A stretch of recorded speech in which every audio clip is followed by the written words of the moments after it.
What's up guys, it's Z here, welcome back. The new year has started and today we thought we'd take a look back at 2021 and see exactly how broken cards Konami gave us throughout the whole year, because every single year we do get a lot of good archetypes, a lot of good generic cards, and this is basically a mixture of both to see exactly how much the game progressed with all those cards that we got during last year. So this is the top 10 cards that we got throughout the whole year of 2021. If you have any other opinions about other cards that you think might be a little bit better than the cards in this list, then you can comment down below. But I think out of all the generic cards and all the archetype specific cards that made a big difference, I think these ones are the ones that made the biggest impact in the game. So before we begin the video, if you enjoyed, give it a thumbs up, subscribe to the channel so you don't miss our upcoming content, and now let's get to the list. Number 10, Underworld Goddess of the Closed World. Now this was one of the generic links that we got throughout the year, and I have to say that this was not the most impactful card ever, because throughout other years we got much better cards, because this card on paper looked amazing, but in practice it didn't do as much as we thought it would. But it's still a really good card nonetheless, because I know that it only takes the right format for a card like this to prosper because of her effect that you have to target her in order to get rid of her. Otherwise, if you're playing in a format that does not have any targeting whatsoever in the top tier decks, then this card can become a menace, and especially with cards like Masquerena, being able to use her as disruption during your opponent's turn, or being able to remove one of your opponent's monsters from the field during your own turn, this card does have a lot of potential. It's a really powerful monster that it just hasn't had the opportunity to shine yet, but I'm pretty sure that eventually we're going to see this card become much better, especially if we get other cards that share Masquerena's effect of being able to link away with your opponent's monsters. Then yeah, this card is going to become much more powerful if we ever get another effect like this to combine it with Masquerena to make sure that makes this card a lot easier to summon. Number 9, Diviner of the Heralds. Now this card, not only did it make the Drytron strategy really powerful, because before this card Drytrons really struggled to become a real deck, and this card just gave them the opportunity to go for cards like Beatrice and give him another search. This card is really powerful, but the thing about this card is that it has not seen its full power yet, because this card in combination with cards like Trias Hierarchia, it can become much more than what it already is, because now when people think of this card, they just completely tunnel vision into ritual decks, but this card does not fit only into ritual decks. It has potential to become a fairy generic card that can be used in pretty much any fairy deck, and once the Agent Structure deck is out, maybe this card will see more play, and this card is just waiting for the right cards to be released in order to be abused, because it's such a powerful normal summon that can do multiple things. So this card, on top of being able to make the Drytron strategy really powerful, it's still waiting to be used in a lot more other archetypes just because of its sheer generic power, be able to send anything from the extra deck or main deck to the graveyard. So you can expect to see this card a lot more down the road once we get more fairy type cards. Number 8, Little Ask Vertical. Now oh boy, this card is just the support card that any type of archetype would dream of to have. Not only is it a Rhoda, but it can also special summon a monster from your hand different from the one you search, and on top of that it's also searchable. So I don't know what other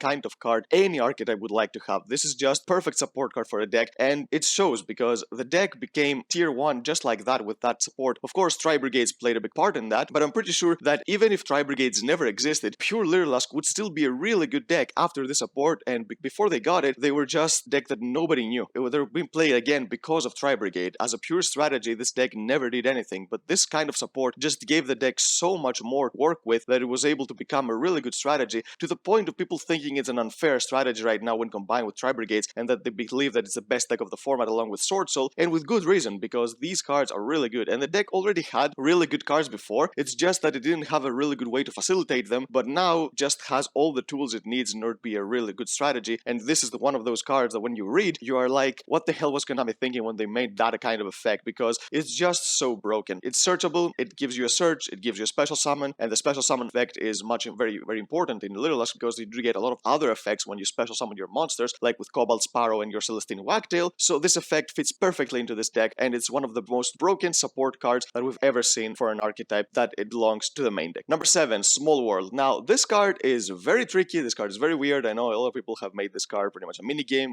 kind of cards you can banish from your hand to the deck and then you can search, but in theory this is a card that every deck can play. I know it's not very optimal for a lot of decks, because most good decks already have ways to search their good cards, so they don't really need this card, but this card as a start, it made other weaker decks much better. For example, people have been playing this card in Madolche, and Madolche became a much better deck because of this card being able to search anything once. And as long as hand traps are relevant, because I don't know what kind of format we would have to enter for hand traps to not be relevant anymore, but as long as we get play hand traps, this card can basically search you anything. You just need to play the appropriate hand trap, the type or attribute, and then you can search any monster in the game. So as long as you don't play a deck like Eldritch or maybe something like that relies fully on back row that you don't really need a monster search, then this card can potentially be splashed to your deck. So it's a card that throughout the future we're going to see it a lot more, especially if we slow down pace that the format needs more search cards, that it doesn't have them on its own. This all usually happens after a ban list and before a really big set drops, so this card can become really good, and it's such a generic spell card that we're going to see it a lot more. Number 6, Utopic Drake of Future. This card is one of those monsters that it just made other strategies much better, because I talked about Lyrlusk and I talked about how good they became after the support, but the thing about this deck is that it became much better because of this card as well. This card is a monster that, because we have so many good Xyz monsters right now that can give you searches, you give you pops, this card just becomes the cherry on top when you use strategies like that. For example, when you're going through a Phantom Knight combo and you summon 2 Leviers, before we had the Scythe lock with Destroy Phoenix, Enforcer, and Anaconda, people opted to play cards like this because it just gave them extra interruptions. Of course, now it's not as optimal because a Scythe lock is just so much superior, but a card like this is very hard to deal with. Your opponent cannot destroy it whatsoever. Being able to negate stuff and steal your opponent's monsters, and on top of that being 3k attacker,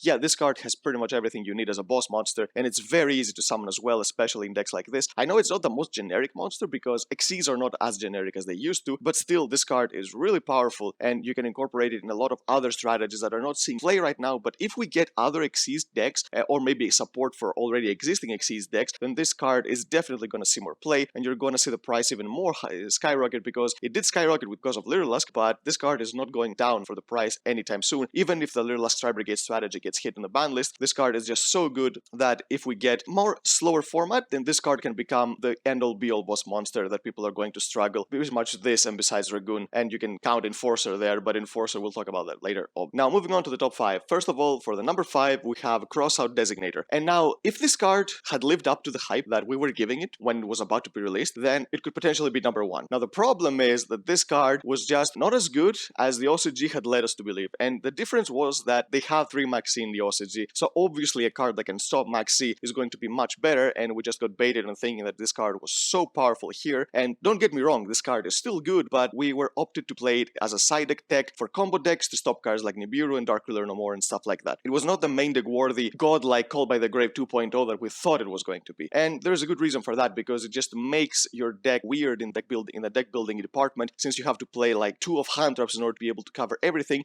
because in the TCG, especially now, there is not a single card that every single deck is going to main deck like in the OCG. We're talking about Maxi. Even Ash Blossom, which is supposed to be the most generic hand trap, not every single deck mains Ash Blossom. So it's very difficult to make a card like this work, especially in a format where you don't know what your opponents are going to be playing. For locals, if you know that your opponents play the same deck every single time with the same text, then yes, I can see it being main deck worthy. But for a generic event like a YCS or something like that, this card being in the main deck can be very bricky. So this card, it's at number 5, and it would have been much higher because of the hype it was getting, but still, it's a very powerful card. And of course, if we ever get a card like Nibiru again, that's just such a powerhouse and people start experimenting, especially at the beginning of a format when a card like this gets printed, people are maining it a lot. For example, a lot of people were maining Nibiru when it first came out, so when a card like that comes out, then that's when Crossout Designator is at its best, because you know a lot of people are maining a card because they're experimenting with it, and this is where you can stop it most of the time until people realize, oh, this card is actually not that good, so we're going to side it. Then that's where Crossout Designator gets moved to the side deck as well. But this card, it has a lot of potential, and as long as Call by the Grave is at 1, then yes, this card is going to be very useful because of all those cards that Konami keeps printing, and especially because of hand traps have become a very staple thing of the game, so you need to be able to stop them as well. Number 4, Baron de Fleur. Now, this card, not only did it make the Sword Soul strategy much more powerful, it's a card that, it's a generic level 10 synchro monster that we didn't really have before, a really good level 10 synchro monster to summon as generic monster, so this card is going to make a lot more other strategies in the future work just on its own, because not only is it an Omni Negate,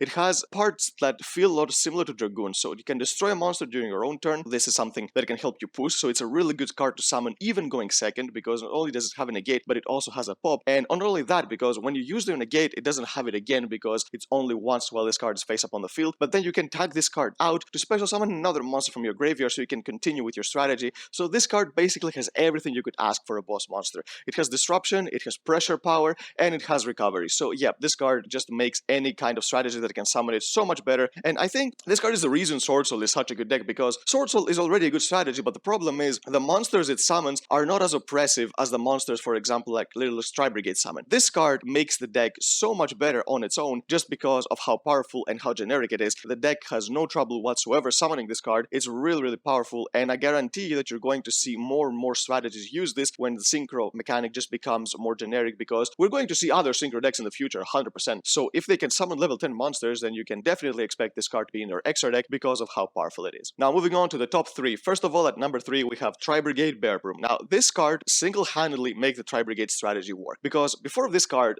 the TriBrigade was more like an engine for other decks to exploit because of how generic they were for those 3 types that they are meant to be. But this card makes the pure strategy really good because of being able to search TriBrigade Revolt. Revolt was already a broken card in the deck. The problem was you could not search it, but being able to search a card that basically feels like Return from a Different Dimension, on top of getting so many effects when you send those cards to the graveyard and a disruption for Shuraig, and then when Shuraig goes to the graveyard you get yet another card effect, then yeah, it became a problem, to the point where people started calling the TriBrigade Revolt should go to 1 or even get banned in the next list. Now, pure TriBrigade is not as potent as it used to, and Littlest TriBrigade has pretty much become the end-all be-all of the strategy, and Bear Broom does not even see play in that deck anymore because they don't really need Revolt. They prefer to play Oath, be able to stop cards like Dark Ruler No More and Forbidden Droplet. But still, this card, even though right now it is not seeing as much play as it used to a couple months ago, it's still one of the most broken cards we got throughout the whole year, just because of a single copy of card like this just makes a strategy that was not seeing a lot of play before become pretty much the best deck of the format. This is when you know that Konami did a really good job when making a support card when they're trying to promote an archetype, because that's when all the people started playing this deck because of just one copy of this card. So yeah, I think this card just makes the deck work, and if the Lareless TriBrigade strategy gets hit now, then this card is going to see play again, because, for example, if cards like your Fractal get limited, or maybe your Recital Starling gets limited and you're trying to play more of a pure version again, then you're going to play this card, of course, because Revolt is such a broken card, and right now Revolt is not in danger of being hit because of the way the format has evolved. So yeah, you're going to see this card again during the next formats for sure. Number 2, Destiny Hero Destroyer Phoenix Enforcer. Now this card is basically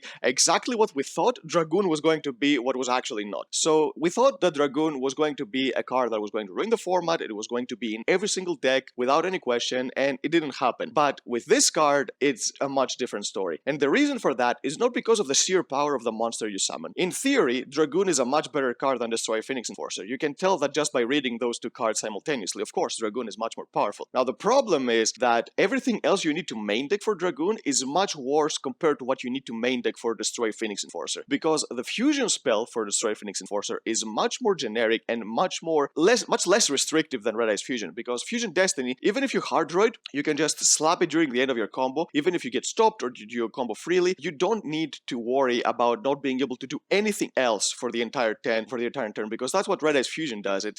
tells you that you're going to use only that card if you droid, and then the only thing you can do is set a monster, send some back row, which is why it became a very popular tech in Guru, but only in decks like this. But Fusion Destiny just makes you being able to use this card in any deck that doesn't lock itself into a certain kind of thing on its own, to the point of people starting playing, even if they have Anaconda in their extra deck, they are playing 3 copies of Fusion Destiny because it's a card they want to draw. On top of the Fusion spell being much better, the materials are also really good, because for Dragoon, you do play 2 vanilla monsters that in the graveyard or in the hand, they don't do anything. Dasher and Celestial, in the hand, yes, they're still bricks, but once they're in the graveyard, you do get an effect that you can special summon a monster you top deck, which in some other scenarios maybe you'll be stuck in your hand, but you also get a recovery effect with Celestial being a pot of greed when your hand is empty, so you do get other effects as well. And Enforcer, another reason why it's so much better than Dragoon, is because right now it's being used with Artifact Scythe. At the time of recording this video, the ban list is not out yet, so we don't know if Scythe or Dagda are going to get banned or not, but this card being combined with card like Scythe just makes it so much broken because of the sheer utility you have of locking your opponent of the extra deck. And this card is also a very resilient monster because it keeps coming back to the field, so it's going to keep sticking on the field for a long time, being able to be used multiple times. So yeah, this card, I think, just replaced Dragoon in every single way possible, and even if Anaconda gets banned, this card is still going to see a lot of play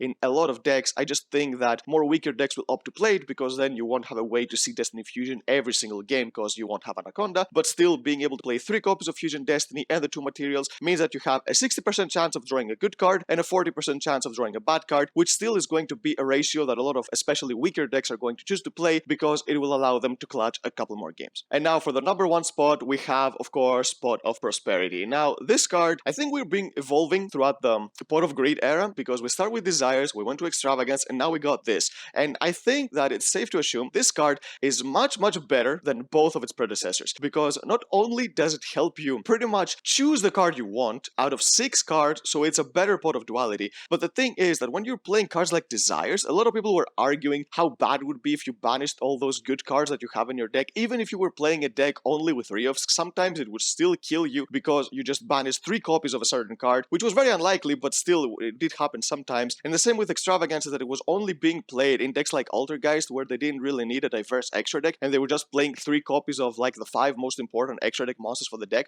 which made it not as generic as Desires, but more powerful than Desires in decks like this. This card potentially can be played in pretty much every single extra deck, unless you're playing an OTK going second deck, which then, yeah, this card is going to hurt you because it halves the damage that you're going to be doing for the rest of this turn. If you're not playing something like that, you can play this card in any deck, and once this card gets a cheap reprint, because the reason you don't see it too often right now is because it's a very expensive card, of course, but when this card comes like a Desires, maybe a common in the structure deck, or maybe that's gonna take a long time, but let's say that it does eventually, and it's still at 3, you're going to see this card everywhere. This card just fixes the consistency issues of so many decks, and even if your extra deck is still tight and you need a lot of monsters, you can just banish 3 monsters and get a pot of duality. But if you have an extra deck that you can accept of being able to remove more monsters, being able to see 6 cards from your deck is much better, but you don't really have to do that if you want. Just seeing 3 cards can potentially unbreak you, and being able to get to choose one certain card instead of getting 2 random cards, in most strategies, this is much better. I know that in trap decks, Extravagance is still better, of course, because you'd rather see the +1 than a certain type of card. Yes, of course, but in most decks, this card is much better than Extravagance for multiple reasons. So the reason you're not seeing it as often right now is because it's very expensive. But soon you're going to be start seeing this card a lot,